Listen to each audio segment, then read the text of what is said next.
La parole est à Monsieur Jean-François Coulombe pour le groupe La France Insoumise NUPES.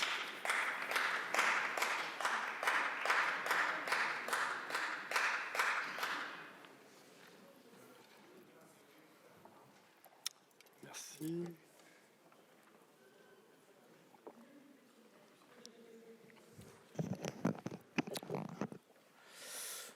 Madame la Présidente, Madame la Ministre, chers collègues, nous sommes ici réunis pour examiner le projet de loi visant à renforcer la lutte contre les dérives sectaires et améliorer l'accompagnement de ses victimes.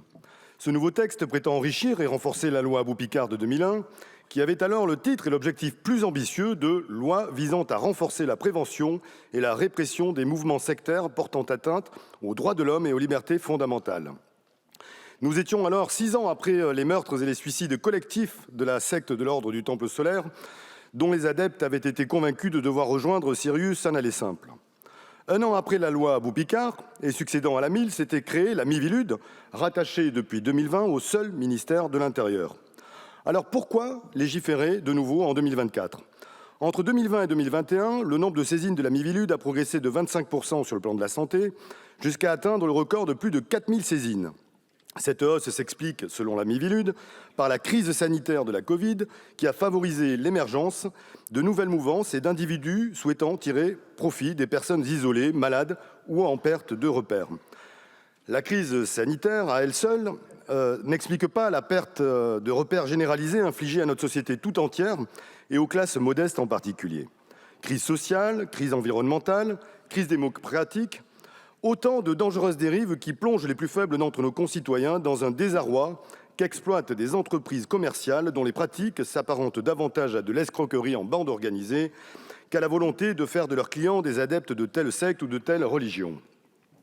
Notre groupe, la France Insoumise, est bien entendu vigilant aux dérives sectaires qui ont bien souvent des accointances avec l'extrême droite et les théories complotistes. Mais légiférer sur les dérives sectaires est un exercice difficile qui doit nous maintenir sur la ligne de crête ténue entre le respect des libertés et le besoin de sécurité. Le respect absolu de la liberté de conscience et du libre examen de tout individu, comme la liberté de choix des pratiques médicales et thérapeutiques, doivent s'équilibrer avec la nécessaire protection de la santé physique et mentale, la protection des familles et la garantie de l'ordre public. Ainsi, la sincérité de cette lutte contre les dérives sectaires ne doit pas consister à sanctionner par la loi les pratiques de soins complémentaires ou la consommation de produits phytothérapeutiques.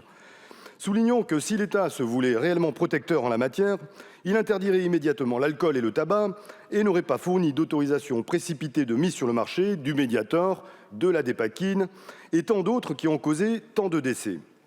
Ici encore, nous avons détecté les arrière-pensées clientélistes de votre projet de loi qui vise à contraindre la société et les individus à renoncer à la libre disposition de leur corps jusqu'à pénaliser les pratiques thérapeutiques ou de bien-être du choix de chacun qui contrarierait les avis et les choix d'experts agréés.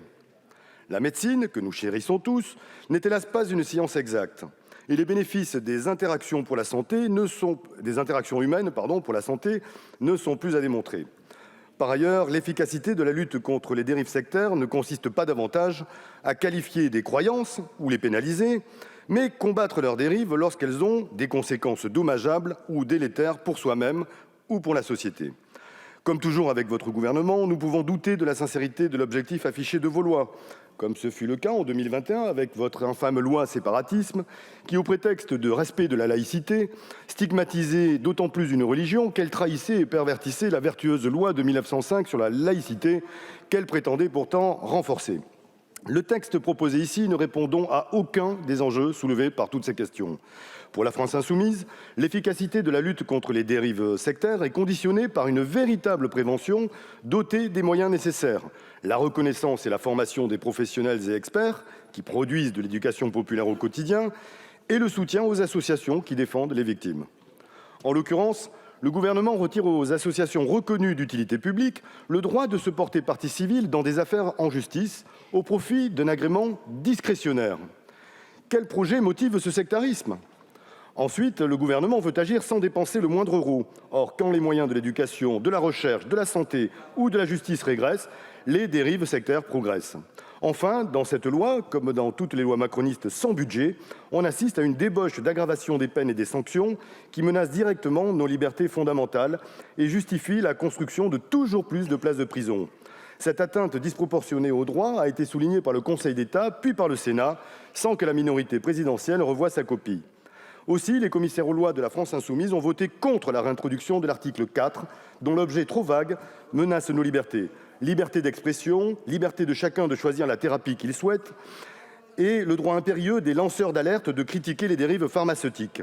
Cette loi, sans moyens et sans budget, uniquement répressive, sera donc une loi sans résultat. Je vous remercie. Merci, monsieur le député.